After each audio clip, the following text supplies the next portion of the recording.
Hello दोस्तों, एक बार फिर से स्वागत है आपके अपने इस YouTube channel study with A2 में। मैं संजय कुमार प्रजापति। बच्चों, आज की इस वीडियो में हम बात करने वाले हैं वैसे प्रश्न जो 2022 के बोर्ड एग्जाम में आपसे पूछे जाएंगे। तो ये जो हमारा सीरीज चल रहा है, ये मेरा सीरीज 150 प्रश्नों का सीरीज है, जिसमें हमने यहाँ से पिछले वीडियो तक में आपको 18 नंबर तक सवाल करवा दिया था। 18 नंबर सवाल में आपको चल रहा था दो चर वाले रैखिक समीकरण के युग्म। इसमें किस प्रकार के समीकरण या सवाल पूछे जाते हैं, ऐसे प्रश्नों की चर्चा हम आपसे कर रहे थे। तो बच्चों, देर ना करते हुए आज हम स्टार्ट करेंगे क्वेश्चन नंबर 19 से। 19 क्वेश्चन नंबर हमारा क्या कहता है और यह एग्जाम में कैसे पूछे जाते हैं। तो ध्यान से सवाल देखिए, हम इसका डिस्कस आपसे करेंगे। सवाल कहता है कि दिए गए समीकरण युग्म को, इसमें दो चर वाले रैखिक समीकरण में हमेशा युग्म देगा, यानी दो समीकरण देगा और आप उस दोनों समीकरण के युग्म में से उसको क्या करना, हल करना। तो कह दिया है कि ये युग्म है, समीकरण का ये युग्म है। तो समीकरण है कौन सा? तो एक समीकरण यहाँ है 4x + 3y = 14 और दूसरा समीकरण है 3x - 4y = 23। यानी ये समीकरण युग्म को आपको हल करना। कहीं पर इसकी चर्चा नहीं किया है कि आप इसको किस विधि से हल करना है। ना विलोपन विधि की चर्चा किया है, ना प्रतिस्थापन विधि की चर्चा किया है। तो मेरी जो मर्जी होगी हम उस विधि से हल करेंगे। कह सकते हैं या तो आप विलोपन विधि से हल कीजिए, या तो प्रतिस्थापन विधि से हल कीजिए, या वज्रगुणन विधि से हल कीजिए, या फिर ग्राफिया विधि से भी इसको हल कर सकते हैं। लेकिन ध्यान रखिए बच्चों कि इस चारों विधि में से सबसे आसान विधि जो है वह है विलोपन विधि। आपको हम इस सवाल को विलोपन विधि से हल करके बताते हैं। तो विलोपन विधि है क्या, ध्यान से समझिए। कैसे करेंगे विलोपन विधि से हल? तो देखिए, दो समीकरण, एक समीकरण यहाँ है, दूसरा समीकरण यहाँ, ये दो समीकरण, ठीक है ना। तो आप इस दोनों समीकरण को ध्यान से देखिए। तो एक है 4x + 3y = 14 और दूसरा समीकरण जो है आप इसको एक कहिए, ठीक है ना। और दूसरा समीकरण जो है वह है 3x माइनस 4y = 23, ठीक है ना, =23। ये समीकरण आपका 2 है।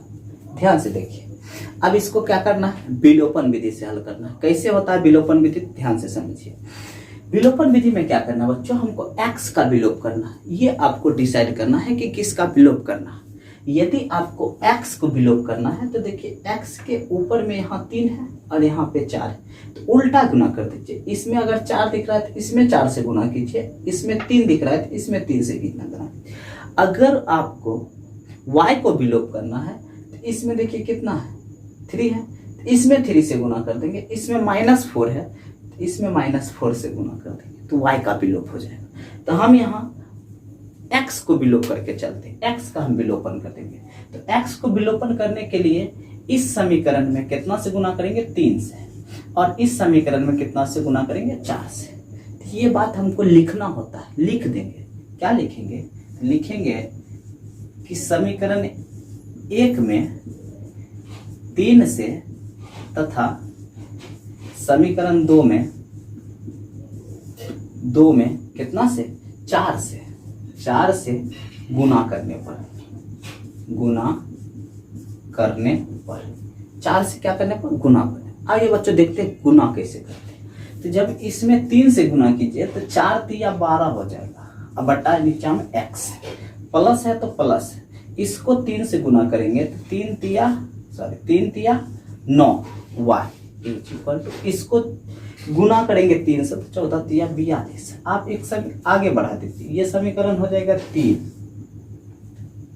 अब इसमें 4 से गुना कीजिए, 4 तिया 12 बटा x माइनस 4 चौका 16 y बराबर 23 चौका कीजिए तो 4 तिया 12 को 2 बाकी 1, 4 दूनी 8 1 9, यानी 23 चौका 92, 23 चौका 92।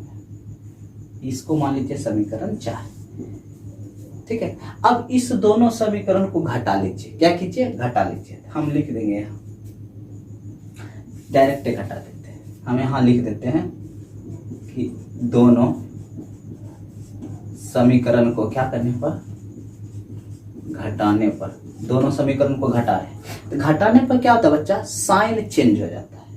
ये प्लस है माइनस, ये देखिए माइनस है यहाँ प्लस, और ये प्लस है यहाँ माइनस हो जाएगा। तो ये प्लस और ये माइनस क्या हो जाएगा, खत्म। अब ये प्लस मिलके जुटेगा तो 19 6 25, 25 हुआ है बराबर। अब ये दोनों घटेगा तो ये हो जाएगा 0 50 माइनस में, क्योंकि बड़ा वाला माइनस है, माइनस 50। अब ये हो जाएगा तो y बराबर क्या हो जाएगा, y बराबर हो जाएगा -50 बटा 25। इसको काट लेंगे -2 हम, तो y बराबर कितना आएगा, -2। y की वैल्यू हमको यहाँ से प्राप्त हो गया कितना, -2। y का मान कितना आ गया, -2। अब इस y के मान को जो -2 आया है, इसको आप किसी भी समीकरण में जाके बैठा दीजिए, ठीक है। 1 में बैठाइए, 2 में बैठाइए, 3 में बैठाइए, जहां रखना है आप वहां रख सकते हैं। तो हम इस y के मान को इजिली समीकरण 1 में बैठाते हैं, ठीक है। हम यहां लिख देते हैं x का मान समीकरण 1 में रखने पर, 1 में रख देते हैं। कहाँ रख देते हैं, समीकरण 1 में x का मान रख देते हैं। तो बाबू जब हम समीकरण 1 में y का मान रखेंगे, सॉरी y का मान आया, तो y का मान रखेंगे तो ये हो जाएगा 4/x प्लस है 3y बराबर 14। ये है समीकरण 1। अब यहाँ पर हम रखेंगे किसका वैल्यू, y का वैल्यू। तो यहाँ देखिए, तो ये का 4/x प्लस 3 गुना y का जो मान आया है, यह आया है माइनस में, कितना, -2 बराबर 14। अब इस दोनों को गुना कीजिए तो हो जाएगा 4x - 6, 3 दूनी 6 बराबर 14। अभी -6 उस साइड जाएगा तो प्लस में हो जाएगा, तो हो जाएगा 4/x इज इक्वल टू 20। कितना हो जाएगा, 20 हो जाएगा। ये 6 उस साइड जाके क्या हो जाएगा, प्लस में बन जाएगा, तो 14 6 कितना, 20। अब ध्यान से देखिए, इसके नीचे इसको काट सकते हैं, क्या बार में, 5 बार। तो इसको इससे गुना करेंगे तो 5x, इसको इससे गुना करेंगे तो 1, तो x इज इक्वल टू होगा 1/5, ठीक है ना। इधर आके क्या हो जाएगा, भाग हो जाएगा। तो हम, मेरा मान निकल गया। यहाँ हम कह सकते हैं कि अतः इस समीकरण में जो युग्म दिया हुआ है, इस समीकरण के युग्म में x का जो मान आएगा 1/5 आएगा, और y का जो मान आएगा वह -2 आएगा। यहाँ हम लिख सकते हैं, क्या लिखेंगे, अतः x बराबर 1/5 और y बराबर -2 होगा। यही होगा इसका फाइनल आंसर, ठीक है ना। यही होगा इसका फाइनल आंसर। आप इसको आराम से नोट कीजिए। अगर नहीं समझ में आया है तो वीडियो पीछे कर लीजिए, पीछे करके फिर से देखिए, आपको समझ में आ जाएगी, ठीक है ना। आप इसको बढ़िया से नोट कीजिए। अब बढ़ते हैं सवाल नंबर 20 के तरफ। 20 क्या कहता है सवाल, आइए इसको नोट कीजिए। आइए बच्चों, सवाल नंबर 20 कहता है कि प्रतिस्थापन विधि से, किस विधि से, प्रतिस्थापन विधि से आपको वही विधि का इस्तेमाल करना है और दूसरा कोई विधि नहीं। स्पष्ट कह दिया है कि प्रतिस्थापन विधि से, किस विधि से, प्रतिस्थापन विधि से इस समीकरण युग्म को क्या करना है, हल करना है। समीकरण युग्म एक यहाँ दिया हुआ है, एक यहाँ है और दूसरा यहाँ है, ठीक है ना। समीकरण हम लिख देते हैं, कितना कितना है। समीकरण है आपका 7x - 15y बराबर 2। ये समीकरण पहला लिखा है, ठीक है ना। और दूसरा समीकरण लिखा है x + 2y बराबर 3। ये दूसरा समीकरण है, ठीक है ना। तो ये दोनों समीकरण दे दिया है। अब इसको क्या करना है, प्रतिस्थापन विधि से हल करना है। ध्यान रखिए बच्चों, प्रतिस्थापन विधि में हम बताए थे कि आपको समीकरण 1 से चलना है और वहां x का मान निकालना है। किसका मान निकालना, x का। तो ध्यान से देखें, हम चलेंगे समीकरण 1 से। कहां से लिख देंगे, समीकरण 1 से। कहां से चलेंगे, समीकरण 1 से। तो समीकरण 1 है क्या, एक है 7x - 15y बराबर 2। अब यहाँ से हमको x का मान निकालना है, तो इसका मतलब है 7x इज इक्वल टू हम लिख सकते हैं 2 + 15y। ठीक है, ये माइनस उधर जाके क्या हो जाएगा, प्लस हो जाएगा। तो x इज इक्वल टू होगा 2 + 15y बटा 7। ये हो जाएगा आपका समीकरण 3। आगे बढ़ा दीजिए और इसका मान आप समीकरण 2 में रख दीजिए। ये जो x का मान आया है इसका मान कहाँ रखना है, समीकरण 2 में रखना। हम लिख देते हैं x का मान कहाँ रखने पर, समीकरण 2 में रखने पर, 2 में रखने पर। तो दूसरा समीकरण क्या है, तो दूसरा समीकरण है x + 2y = 3। अब यहाँ हमको x का मान कितना रखना है, x का मान रखना है 2 + 15y बटा 7। ये x का मान लिखे और प्लस में 2y बटा 1 अपने मन से कर देते हैं। ठीक है ना, बराबर 3। यहाँ से एलसीएम लीजिए, तो एलसीएम कितना आ जाएगा, तो इसका एलसीएम आएगा 7। इसको 1 से गुना करेंगे तो 2 + 15y प्लस इसको इससे गुना करेंगे तो 7 दूनी 14y बराबर कितना, 3। ये हो गया। अब यह 7 उधर जाएगा गुना में, यहाँ दोनों काम करेंगे। हम इसको मिटा देते हैं दूसरे समीकरण को। अब यहाँ क्या करेंगे, ये दोनों जुट जाएगा, तो ये हो जाएगा 2 + 29y, 15 14 29 दोनों को जोड़ दिए बटा कितना, 7। अब उधर जाएगा 3 पहले से, अब हो जाएगा 2 + 29y बराबर 21। अब उधर से माइनस हो जाएगा, ठीक है ना, तो ये हो जाएगा 29y बराबर 21 - 2, तो ये हो जाएगा 29y बराबर 19। घट के कितना आएगा, 19 आएगा। तो हो जाएगा सीधा y बराबर हो जाएगा 19/29। ये y का परफेक्ट मान आ गया है, y का मान आ गया है। अब हमको निकालना है x का मान। x का मान निकालने के लिए x का मान, इस y का मान को क्या करना है, इस समीकरण में लाके डाल देना है। ठीक है ना, ताकि आसानी से निकल जाए। आप इसको कहीं भी डाल दीजिए तो निकल जाएगा, लेकिन आसान होगा आप y का मान डायरेक्ट 3 में रखिए, क्योंकि x बराबर डायरेक्ट यहाँ। ठीक है, तो हम यहाँ क्या करते हैं, y के मान को, y का मान कहाँ रख देते हैं, समीकरण 3 में रखने पर डायरेक्ट कहाँ रख देते हैं, 3 में। जब हम समीकरण 3 में रखेंगे तो समीकरण देखिए 3 क्या कहता है, 3 कहता है x बराबर जो होगा वह 2 + 15y बटा 7 होगा। अब इस y के जगह पे इतना रखना है, तो ध्यान से समझिए, x बराबर हो जाएगा 2 + 15 गुना y का मान हो जाएगा 19/29 और टोटली का बटा 7। यहाँ तक स्पष्ट है। ध्यान से यहाँ कीजिएगा, यहाँ बच्चा गलती कर बैठता है। अब हम यहाँ करते हैं, यहाँ करने के बाद क्या है, तो x बराबर क्या हो जाएगा बच्चों, तो ये हो जाएगा 2 प्लस और 15 को 19 से गुना करना, 15 को 19 से क्या करना है, गुना करना। ध्यान से गुना कीजिए, तो 15 नमा, पहले 9 से गुना करते, 15 नमा 135, 135 का 5, बाकी बचा 13, 15 एकम, 15 को 1 से गुना करेंगे, 15 एकम 15 और 15 13 28, 15 13 कितना हो जाएगा, 28 और टोटल का बटा 7। ठीक है ना, टोटल का बटा कितना हो जाएगा, 7 और नीचे 29 रह गया, नीचे 29 बटा 7। यहाँ तक कोई दिक्कत। अब यहाँ हम कर लेंगे ऊपर का एलसीएम, तो x इक्वल टू होगा 29, ऊपर का एलसीएम 29 दूनी, तो 9 दूनी 18 का 8 बाकी 1, 9 2 को गुना करेंगे 18, 18 का 8 बाकी 1, 2 1 3। यहाँ देखिए, यहाँ 9 दूनी 18, 18 का 8 बाकी 1 और इसको गुना करेंगे, सीधा सीधा गुना कीजिए, 30 दूनी 60 58 होगा, 2 दूनी 4 1 5 58 अब प्लस 200 कितना 85 बटा टोटल का 7। ध्यान से समझिए।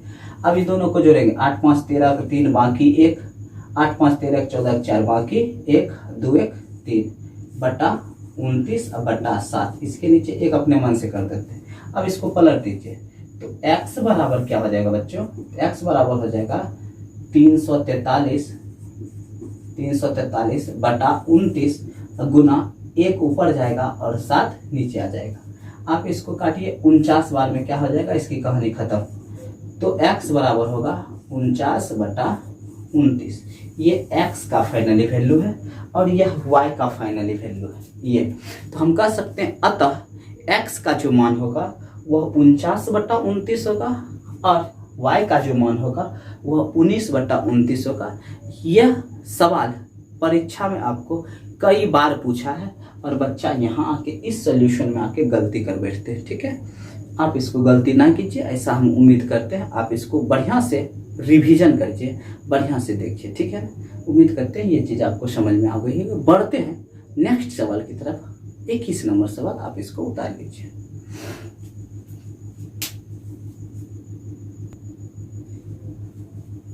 आइए बच्चों सवाल नंबर 21 देखते हैं। सवाल नंबर 21 जो है आपका सबसे खूबसूरत सवाल है और यह सवाल आपको दीर्घ उत्तरीय में पूछेगा। दीर्घ उत्तरीय मतलब 5 नंबर के सवाल में, 5 नंबर सवाल जिसको कहते हैं दीर्घ उत्तरीय प्रश्न, ऐसा पूछेगा। सवाल क्या कहता है, सवाल कहता है, आप ध्यान से पीछे देखिए। कहता है कि एक ऋतु नाम की कोई लड़की है। यह ऋतु क्या करती है, धारा के अनुकूल दिशा में आप 2 घंटा में 20 किलोमीटर तैर सकती है। ऋतु धारा के अनुकूल दिशा में 2 घंटा में 20 किलोमीटर तैर सकती है, जबकि उतना ही समय में धारा के प्रतिकूल जब तैरेगी तो वह 4 किलोमीटर तैर सकती है। तो बताइए कि जब जल शांत रहेगा तो शांत जल में ऋतु की चाल क्या होगी और धारा की चाल क्या होगी। आपको 2 चीज पूछा है, ऋतु की चाल, धारा की चाल। हमेशा रखिए इसको 2 चर वाले रैखिक समीकरण से हल करेंगे। 2 राशि को मानेंगे, एक मान लेंगे सीधा सीधा जो पूछा गया है आप उसको मान लीजिए।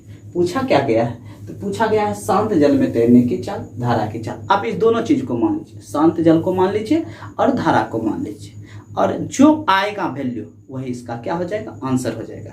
ध्यान से समझे। अब समझिए क्या कहना है। हम मान लेते हैं, माना कि किसकी चाल, शांत जल में चाल, यानी शांत जल की चाल, शांत जल में ऋतु की चाल, ऋतु की चाल हम मान लेते हैं x किलोमीटर प्रति घंटा। यानी जब जल शांत है तो उस शांत जल में ऋतु जो तैर रही है वह x किलोमीटर प्रति घंटा से तैर रही है, मान ली। अब है धारा की चाल। हम धारा की चाल को मान लेते हैं, धारा की चाल। धारा की चाल को हम y मान लेते हैं, y किलोमीटर प्रति घंटा। यानी धारा जो स्पीड से चल रहा है, कितनी स्पीड से चल रहा है, धारा स्पीड से चल रहा है आपको y किलोमीटर प्रति घंटा की स्पीड से। ये चीज समझ में आ गई। अब ध्यान से समझिए। According to question, according to question एक बात चर्चा किया है क्वेश्चन में कि वह अनुकूल दिशा में जाती है, और चर्चा किया प्रतिकूल। ये अनुकूल और प्रतिकूल क्या है, तो अनुकूल कहते हैं कि जिधर धारा चल रही है उधर ही ऋतु तैरेगी, तो स्वाभाविक है चाल बढ़ जाएगी। चाल क्या हो जाएगी, बढ़ जाएगी। जब दोनों एक ही दिशा में जाएगा, जिधर धारा चलेगा उधर तैरेगा, तो चाल क्या हो जाएगी, बढ़ जाएगी, यानी जुट जाएगी। दोनों की चाल क्या होगी, जुटेगी। तो हम यहाँ कह सकते हैं अनुकूल स्थिति में, अनुकूल स्थिति में चाल कितना हो जाएगा, जुट जाएगा, x प्लस वाई हो जाएगा, x प्लस वाई किलोमीटर प्रति घंटा। समय क्या दिया हुआ है, तो समय दिया हुआ है 2 घंटा, ठीक है ना। टोटल समय 2 घंटा है।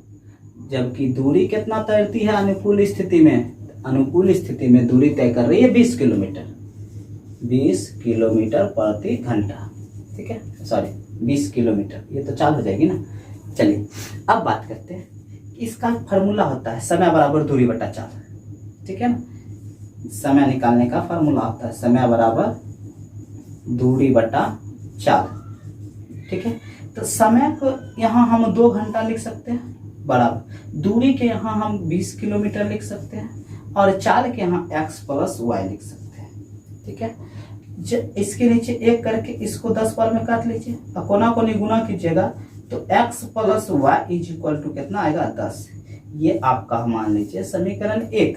समीकरण 1 तक समझ में आ गए, इसको हल किया। अब दूसरा है प्रतिकूल स्थिति। यहां देखिए प्रतिकूल स्थिति। प्रतिकूल स्थिति में यानी प्रतिकूल स्थिति कहने का मतलब है कि जब उसके विपरीत दिशा में तैरती है तब क्या होगा। तो विपरीत दिशा में बाबू चाल क्या हो जाएगा, घटता है। चाल हो जाएगा x माइनस वाई किलोमीटर प्रति घंटा, x माइनस वाई किलोमीटर प्रति। समय कितना हो जाएगा, तो समय वही समय है 2 घंटा का, लेकिन दूरी घट रहा है। दूरी कितना हो जाएगा, 4 किलोमीटर प्रति घंटा। दूरी कितना हो जाएगा, 4 किलोमीटर। इसको भी उसी फॉर्मूला से हल करते हैं। समय बराबर क्या होता है, समय बराबर होता है दूरी बटा 4। क्या होता है, दूरी बटा 4। तो दूरी बटा 4 होता है, तो ध्यान से देखिए समय कितना दिया है, 2 घंटा, देख लीजिए। दूरी कितना दिया हुआ, 4, और 4 क्या है, x माइनस वाई। इसके नीचे आए कि इसको काट लेंगे 2 बार में, कोना कोनी गुना करेंगे तो आएगा finally x minus y is equal to, इसको गुना करेंगे तो 2। कितना आएगा, 2। इसको क्या करिए, समीकरण 2 मान लीजिए। 2 समीकरण प्राप्त हो गए, समीकरण 1 और 2 दोनों समीकरण प्राप्त हो गए। अब इस दोनों समीकरण को आपको जिस तरह से माने उसको हल कीजिए, आंसर लाइए, ठीक है ना। तो हम सीधा सीधा कर देते हैं विलोपन विधि से। क्या करते हैं, विलोपन विधि से दोनों को हल कर देते हैं। यहाँ पर देखिए, यहाँ पर हम हल करते हैं, बढ़िया से देखिए। यानी सीधा सीधा समीकरण 1 और समीकरण 2 को घटाने पर दोनों समीकरण को क्या करते हैं, घटा लेते हैं। पहला समीकरण देखिए x प्लस वाई है, x प्लस वाई बराबर कितना, 10, और दूसरा है x माइनस वाई बराबर कितना, 2। दोनों समीकरण को घटा लीजिए। क्या कीजिए, घटा लीजिए। घटा लीजिए तो इसका सिंबल चेंज, इसका सिंबल चेंज, इसका सिंबल चेंज। ये दोनों क्या हो जाएगा, खत्म। ये हो जाएगा 2y बराबर 8, घट जाएगा 8। y बराबर कितना होगा, 8 बटा 2 यानी 4। y बराबर कितना आया, 4। अब y का मान किसी भी समीकरण में आप रख दीजिए। यहाँ पर रख देते हैं 1 में, तो y का मान यहाँ 4 रखेंगे, ठीक है ना। ध्यान से समझिए, हम डायरेक्ट बनाने वाले। y का मान यदि हम यहाँ 4 रखेंगे तो ये 4 उधर जाएगा, 10 में से 4 घटेगा 6, यानी x का कितना वैल्यू प्राप्त होगा, 6। हम सीधा कर सकते हैं y का मान समीकरण 1 में रखने पर, 1 में रख दीजिए तो x बराबर कितना आ जाएगा, 6 आ जाएगा। आप रख के चेक कर लीजिएगा कितना आ जाएगा, 6। तो हम कह सकते हैं कि जो x जिसको माने हैं ये उसकी चाल होगी। x हम किसको माने, तो शांत जल में। अतः शांत जल में ऋतु की चाल कितना होगी, कह सकते हैं हम। अतः शांत जल में ऋतु की चाल जो होगी वह होगी 6 किलोमीटर प्रति घंटा, ठीक है। और y जिसको माने उसकी चाल होगी, तो धारा की चाल कितना, y।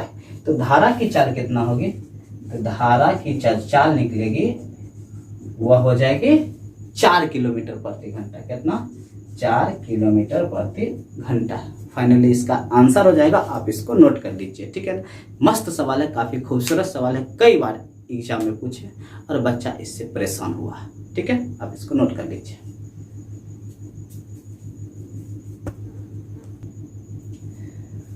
आइए बच्चों, बात करते हैं क्वेश्चन नंबर 22। क्वेश्चन नंबर 22 भी काफी खूबसूरत सवाल है, कई बार एग्जाम में पूछे जा चुके हैं, ठीक है ना। ये भी सवाल आपको दीर्घ उत्तरीय सवाल में पूछेगा और यह 5 नंबर का पूछेगा, 5 नंबर में पूछेगा, ठीक है। तो ध्यान से समझिए यह सवाल कैसा है और इसको किस तरह से सॉल्व किया जाएगा। तो सवाल कहता है कि एक भिन्न है, उस भिन्न में आपको क्या करना, अंश में भी और हर में, दोनों में। एक भिन्न है जिसमें अंश और हर दोनों में 2 जोड़िए। कहता अगर आप दोनों में, अंश और हर दोनों में 2 जोड़ रहे हैं तो वह भिन्न 9/11 हो जाता है। पहला कंडीशन, आपको वैसा भिन्न ज्ञात करना है जिसके अंश और हर दोनों में 2 जोड़िए तो वह भिन्न 9/11 हो जाता है। जबकि उसी भिन्न में आप अंश और हर दोनों में 3 जोड़ते हैं तो वह भिन्न 5/6 में बदल जाता है। वह भिन्न 5/6 में बदल जाता है तो आपसे पूछा है बताइए ना कि वह भिन्न कौन सा होगा। तो बच्चा ये सवाल काफ़ी आसान है, बनाइएगा समझिएगा तब। तो ध्यान से समझिए, हम बोले कि जो पूछता है हम उसको मान लेते हैं। क्या मान लेते हैं? हमसे यहाँ पूछ रहा है भिन्न, हम भिन्न मान लेते हैं। मान लेते हैं कि वह भिन्न है इस प्रकार का। ध्यान से समझिए, माना कि हम लिख देते हैं, माना कि वह भिन्न x/y, क्योंकि किसी भी भिन्न में अंश और हर का होना जरूरी है। तो अंश को हम यहाँ x और हर को यहाँ हम क्या मान लिए? y मान लिए, कोई दिक्कत नहीं। अब अकॉर्डिंग टू क्वेश्चन में चलते हैं।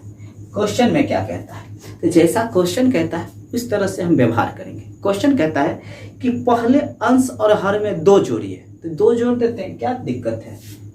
x में भी 2 जोड़ दिए और y में भी 2 जोड़ दिए। तो कहता है दोनों भिन्न के अंश और हर में जब 2-2 जोड़ते हैं तो वह भिन्न 9/11 हो जाता है। बना लेते हैं 9/11, इसको 9/11 बना लिए। अब इसको यहाँ से थोड़ा सॉल्यूशन करके समीकरण 1 प्राप्त करना है। किस तरह से सॉल्यूशन होगा ध्यान से समझिए। इसको इस दोनों से गुना करेंगे तो सीधा सीधा 11x, इसको गुना करेंगे तो 22 बराबर, इसको गुना करेंगे तो 9y, इसको गुना करेंगे तो +18। ध्यान से समझिए, यहाँ चर वाला एक साथ कर लेंगे तो 11x - 9y बराबर 18, उधर पहले से इधर जाएगा -22, ठीक है ना, प्लस माइनस हो गया। तो ये घटेगा नहीं, तो 11x - 9y = ये घटेगा, ये होगा -4, 18 4 22 माइनस। आप इसको मान लीजिए समीकरण 1। पुनः देखिए, पुनः क्या कहता है? पुनः कहता है पुनः कह रहा है कि फिर से इस आप भिन्न में 3 जोड़ लीजिए और तब बना लीजिए 5/6। तो यानी फिर से था कि x में 3 और y में भी 3 जोड़ना और बनाना कितना था? 5/6। यहाँ देखिए 5/6 हो जाती है, तो कितना बना लिए? 5/6। अब इसको उसी तरह से सॉल्व कीजिए। इसको हो जाएगा 6x, ये हो जाएगा +18, 18, इसको करेंगे तो हो जाएगा 5y, 5 × 15, प्लस में 15, इसको इस तरफ लाइए तो 6x - 5y = इधर जाएगा तो 15 - 18 हो जाएगा। अब ये हो जाएगा आपका 6x - 5y = घटेगा तो -3, ये हो जाएगा समीकरण 2। अब समीकरण 1 और 2 आ गया, तो इस समीकरण 1 और 2 को आप किसी भी विधि से हल कर लीजिए, चाहे प्रतिस्थापन विधि हो या विलोपन विधि हो, किसी भी विधि से हल कर लीजिए। तो सीधा सीधा यहाँ हम कर लेते हैं विलोपन विधि से हल, ठीक है। विलोपन विधि से हल करने के लिए पहला समीकरण में देखिए कितना है? 11, इसमें दूसरा में गुना कर देंगे 11 से, और दूसरा समीकरण में यहाँ x का 6 है, इसमें 6 से गुना कर देंगे। यानी हम कह सकते हैं हल करने के लिए कि समीकरण 1 में 6 से और समीकरण 2 में 11 से गुना करने पर हम लिख देते हैं समीकरण 1 में 6 से तथा समीकरण 2 में कितना से? 11 से। देखिए यहाँ 11 तो इसमें 11 से गुना करेंगे, 11 से गुना करने पर अब देखिए गुना करते हैं, इसमें 6 से गुना करेंगे 11 × 66x पहले हो गया, माइनस, अब फिर इसमें 6 से गुना करेंगे तो 9 × 6 = 54, y बराबर माइनस, तो -6 × 24 यानी -24। आप इसको समीकरण बढ़ा लीजिए, कितना कह दीजिए? 3, ठीक है। अब फिर इसमें 11 से गुना कीजिए, 11 × 66x माइनस 11 से गुना करेंगे 11 × 5 = 55, y बराबर, इसमें 11 से गुना करेंगे 11 × 3 = 33 माइनस में 33, ये हो जाएगा समीकरण 4। अब इस दोनों समीकरण को घटा लीजिए, ठीक है ना, डायरेक्ट हम घटा रहे हैं, ठीक है ना। आप लिख के घटाइएगा कि समीकरण 1 और 2 को क्या करने पर? घटाने पर। घटाइए तो घटाने पर सिंबल क्या हो जाएगा? चेंज हो जाएगा, खत्म हो गया। अब एक 55 एक 54 घटेगा तो सीधा सीधा y बचेगा, और एक 33 और एक 24, 33 में 24 गया 6, 24 6 30, 6 3 9, यानी कितना बचेगा? 9, 24 9 33। तो y का परफेक्ट वैल्यू कितना आ गया है? 9। अब इसके मान को अब किसी भी समीकरण में रख दीजिए, हम सीधा लिखते हैं y का मान समीकरण 1 में रखने पर y का मान समीकरण 1 में रखिए तो 1 यहाँ, ध्यान से समझिए, 1 यहाँ, 11x माइनस 9y बराबर -4। अब यहाँ रखेंगे हम y का मान 11x माइनस 9 गुना 9, y का मान 9 आया बराबर -4। 11 नमा 9 81 माइनस में 81 बराबर -4। अब 81 उधर जाएगा प्लस में हो जाएगा तो 11x -4 अब प्लस 81। अब ये दोनों घट जाएगा क्योंकि सिंबल अलग अलग है। तो 11x बराबर कितना होगा 77, 4 81 77। तो x इज इक्वल टू कितना होगा 77 बटा 11, 11 7 77। x की वैल्यू कितना आ गया 7, x की वैल्यू 7 और y का वैल्यू कितना आ गया, y का वैल्यू 9 आ गया। तो हमको क्या पूछा था भिन्न, अतः भिन्न क्या होगा, अतः भिन्न जो होगा वह होगा x बटा y। तो x का वैल्यू कितना, x का वैल्यू 7, यहाँ लिख दीजिए 7 बटा y का वैल्यू कितना 9, तो लिख दीजिए 9। तो भिन्न क्या होगा, तो भिन्न हो जाएगा हमारा 7 बटा 9। भिन्न क्या हो जाएगा 7 बटा 9। आप इसको जांच भी कर सकते हैं कि मेरा आंसर सही है कि नहीं। ध्यान से समझिए कैसे जांच करना है। यहाँ हम जांच करने के लिए बता रहे हैं, ध्यान से सीख लीजिए। जांच कैसे करना, मान लीजिए भिन्न आया है 7 बटा 9। तो पहला केस में 2 जोड़ के देखिए, इसमें भी 2 और इसमें भी 2 जोड़ के देखिए। तो 7 2 9 और 9 2 11। देखिए भिन्न 9 बटा 11 हो गया, यानी इसके लिए क्या था, सही था। दूसरा बात यहाँ चेक करके दिखाते हैं, भिन्न था 7 बटा 9, 3 जोड़ के देखिए, 3 जोड़ के तो 7 3 10 और 9 3 12। इसको काटिए, 5 दूनी 10, 6 दूनी 12। भिन्न कितना 5 बटा 6 हो गया, बिल्कुल सही है। यानी हमारा आंसर क्या है, बिल्कुल सही है। ठीक है ना, यहाँ हम जांच कर लिए, आप इसको नोट कर लीजिए। ठीक है ना, एक सवाल और हम कर देते हैं इस वीडियो में, ताकि इसलिए कर देते हैं ताकि 2 चर वाले रैखिक समीकरण खत्म हो जाए। ठीक है ना, इसके बाद हम द्विघात समीकरण के क्वेश्चन लाएंगे। ठीक है, क्वेश्चन नंबर आपका हो जाएगा 23, 24 से बताएंगे द्विघात समीकरण का। पहले बेसिक बताएंगे, फिर इसके बाद बताएंगे इसमें किस प्रकार के सवाल पूछे जाते हैं। लास्ट सवाल बचा हुआ द्विघात समीकरण का, आइए इसको देख लेते हैं।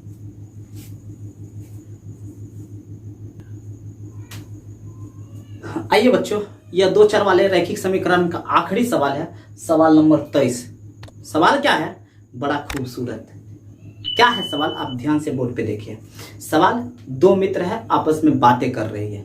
क्या बातें कर रहे हैं, तो बात कर रहे हैं, एक मित्र दूसरे मित्र से कहता है, ए भाई तुम मुझे 100 रुपया दे दो तो मैं तुमसे 2 गुना अमीर बन जाऊंगा या फिर धनी बन जाऊंगा। दूसरा उत्तर देता है, नहीं यार बे, तू मुझे बस 10 रुपया दे दे, मैं तुमसे 6 गुना धनी बन जाऊंगा। सवाल समझ में आई।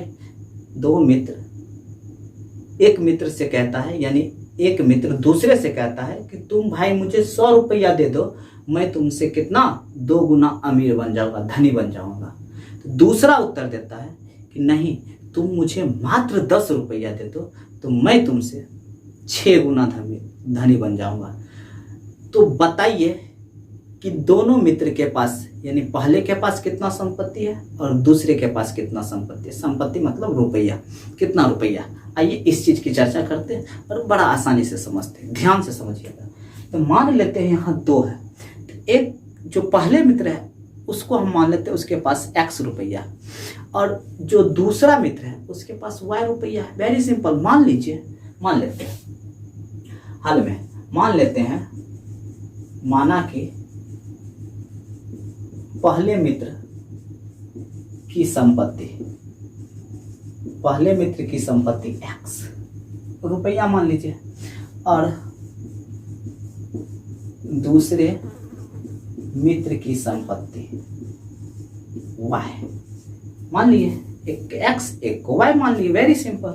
अब अकॉर्डिंग टू सवाल देखिए, यहां से एक तरफ रख दीजिए, दोनों को अलग अलग, इधर x को रख दीजिए और इधर y को रख दीजिए, यानी एक तरफ पहला मित्र और दूसरा तरफ दूसरा मित्र, बीच में दीवार है। अब ध्यान से समझिए, ध्यान से क्या समझना बच्चों, तो ध्यान से ये समझना है कि यह इससे मांग रहा है। ध्यान से यही चीज समझना कि इससे ये बंदा जो है पहला मित्र, ये दूसरा से मांग रहा है कि तुम हमको 100 दे दो। चलो भाई दे दो, 100 दे दो, तो ये 100 रुपया इसके पास प्लस हो जाएगा। और ये अगर 100 रुपया दे देता है तो ये 100 रुपया क्या हो जाएगा, माइनस हो जाएगा। अब यहाँ तक क्लियर। ये 100 रुपया इसको दिया, 100 माइनस हो गया, ये 100 प्लस हो गया, चलो दे दिए, सही। अब दे दिए तो कहता है कि अगर तुम ऐसा करते हो, दे देते हो, तो मैं तुमसे 2 गुना यानी तुम ही से 2 गुना धनी बन जाऊंगा। 2 गुना धनी बना दिए। अब ध्यान से समझिए, x प्लस 100 बराबर 2y, इसको गुना करेंगे, माइनस इसको गुना करेंगे 200। यहाँ तक कोई दिक्कत? अब इसको इधर लाइए, उसको इधर ले जाइए, तो x minus 2y is equal to minus 200, इधर जाएगा तो फिर माइनस 100, ये हो जाएगा x माइनस 2y बराबर माइनस 300। इसको मान लीजिए समीकरण 1। यहाँ कोई दिक्कत नहीं, समीकरण को बस सॉल्व किया। अब पुनः देखिए, पुनः समझिए बढ़िया से, फिर से पुनः समझिए बढ़िया से, फिर से एक तरफ x दूसरे तरफ y को डाल दिए और बीच में बाउंड्री वॉल। अब कहता है कि नहीं भाई, ऐसा तो कहानी हो गया। अब ये कहता है कि नहीं, तुम हमको सिर्फ 10 दो।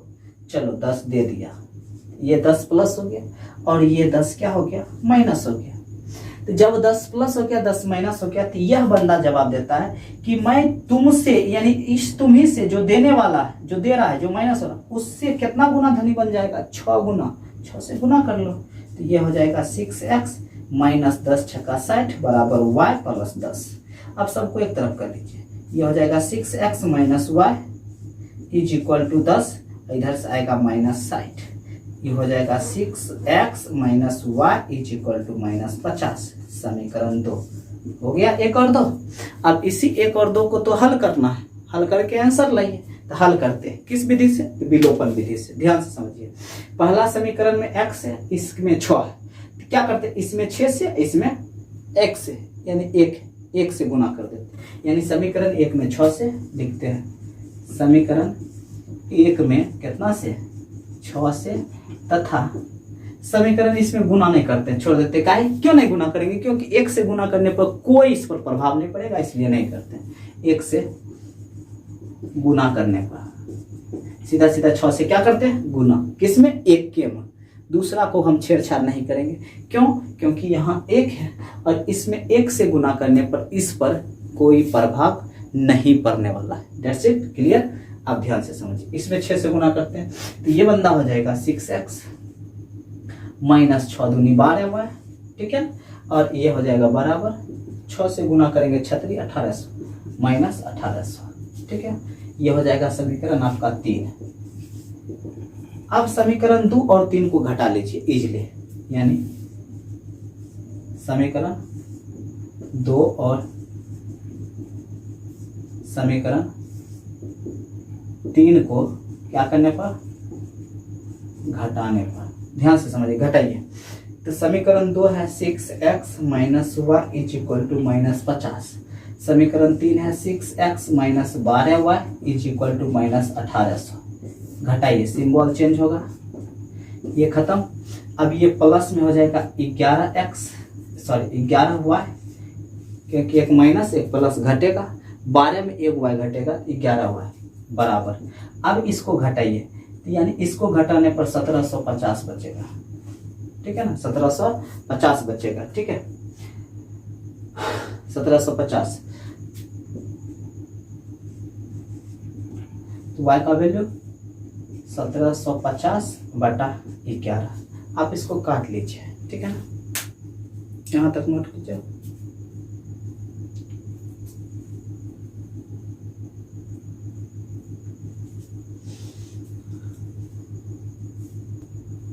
हाँ, आइए बच्चों थोड़ा सा ध्यान दीजिए, बाय मिस्टेक हो गया है, यह माइनस 60 उधर जाके प्लस 60 हो जाएगा, ठीक है, बाय मिस्टेक है, यहाँ ध्यान से समझिए। तो यहाँ क्या हो जाएगा, 70 हो जाएगा, क्या हो जाएगा, 70। तो यहाँ क्या हो जाएगा, 70, ठीक है ना, 70। अब ई भी प्लस 70, ये भी प्लस 70, तो टोटल मिला के हो जाएगा 1870, ठीक है, 1870। अब 1870 में 11 से आप भाग लीजिए, तो ध्यान से समझिए। 11 एकम 11, 7 इधर जाएगा, 11 7 77 0। y का वैल्यू कितना है 170, y का वैल्यू 170। अब 170 मान आप समीकरण किसी भी में डाल दीजिए। तो हम डाल देते हैं y का मान समीकरण 1 में। कहाँ पे? 1 में। 1 में रखने पर 1 में रखिए, 1 है x minus 2y is equal to minus 300। अब x माइनस 2 गुना 170 बराबर माइनस 300। ध्यान से समझिए। तो x बराबर हो जाएगा माइनस 70 दूनी 140, 170 दूनी 300, 170 दूनी 340। अब बराबर इधर हो जाएगा माइनस में 300। अब ये माइनस 300 उधर जाके प्लस हो जाएगा, यानी इधर 300 माइनस में और ये जाके प्लस में 340 हो जाएगा। तो कुल मिला के x का वैल्यू कितना आएगा 40। x का क्या वैल्यू आएगा 40। अब इसकी सत्यता यानी 40 कहने का मतलब है कि पहला मित्र की जो संपत्ति होगा वह 40 रुपया होगा और दूसरा मित्र के पास जो संपत्ति होगा वह कितना रुपया होगा 170 रुपया होगा। ठीक है। अब तनिक हम क्या करते हैं, इसको वेरीफाई कर लेते हैं, सत्यता की जांच कर लेते हैं क्या सही है या नहीं। तो ध्यान से समझिए, सत्यता की जांच करते हैं। मान लीजिए पहला मित्र इससे कह रहा है कि तुम मुझे कितना दे दो, तुम मुझे, यानी देखिए पहला मित्र दूसरा से कहता है तो पहला की संपत्ति 40, तो ये इससे कहता है इससे कि तुम मुझे 100 दे दो। तो जब ये बंदा 100 देगा इसको, तो अब ये हो जाएगा, पहले था कितना 40 और दूसरा के पास था कितना 170। यह कह रहा इससे कह रहा है कि तुम मुझे 100 दे दो, तो 100 दे दो तो 140 हो जाएगा। ये कितना बचेगा 70 बच जाएगा, क्योंकि 100 दे देगा। तो 100 देगा तो देखिए इसका 2 गुना हुआ, 70 ही है बच गया। और ये कितना हो जाएगा खुद 140 हो जाएगा। तो ये तो 2 गुना हो गया। दूसरा कंडीशन है, यह 40 है और नीचे वाला कितना है 70। ये कहता है नहीं तुम मुझे 10 दे दो, तो इसको 10 दे दो, तो अभी हो जाएगा 180 और ये कितना हो जाएगा 30 बचेगा। देखिए 6 गुना पूरा 36 18, 6 गुना पूर गया। तो ये सवाल सबसे इम्पोर्टेंट सवाल और मस्त सवाल था। अब मिलेंगे फिर नेक्स्ट वीडियो में द्विघात समीकरण को लेकर सवाल नंबर 24 से। कहाँ से? सवाल नंबर 24 से आगे बढ़ते चलेंगे। आज के इस वीडियो में हम बात किए थे सवाल नंबर कहाँ से, तो सवाल नंबर हम बात किए थे 19 से। कहाँ से? 19 से सवाल बात किए थे और 23 तक बताएं। यानी कहने का मतलब है द्विघात समीकरण, दो चर वाले रैखिक समीकरण का जो युग्म का सवाल था इम्पोर्टेंट, वो खत्म हो चुका है। अब हम बात करेंगे द्विघात समीकरण का। ये भी काफ़ी खूबसूरत सवाल है। पहले हम इसमें आपको बेसिक बता के आगे बढ़ेंगे, बेसिक पढ़ते हुए आगे चलेंगे। ठीक है, तो फिर मिलते हैं नेक्स्ट वीडियो में। अगर मेरे चैनल पर यदि आप पहली बार आए हैं तो मेरे चैनल को सब्सक्राइब जरूर कर ले और बेल आइकन को प्रेस करके ऑन कर ले, ताकि हमारे हर एक वीडियो का नोटिफिकेशन आपको मिलता रहे। और ज़्यादा से ज़्यादा दोस्तों के साथ ये वीडियो को शेयर करें, ताकि इसका लाभ आपके साथी लोग भी ले सकें। तो बच्चों मिलते हैं फिर नेक्स्ट वीडियो में, तब तक के लिए आप खुश रहिए, मस्त रहिए।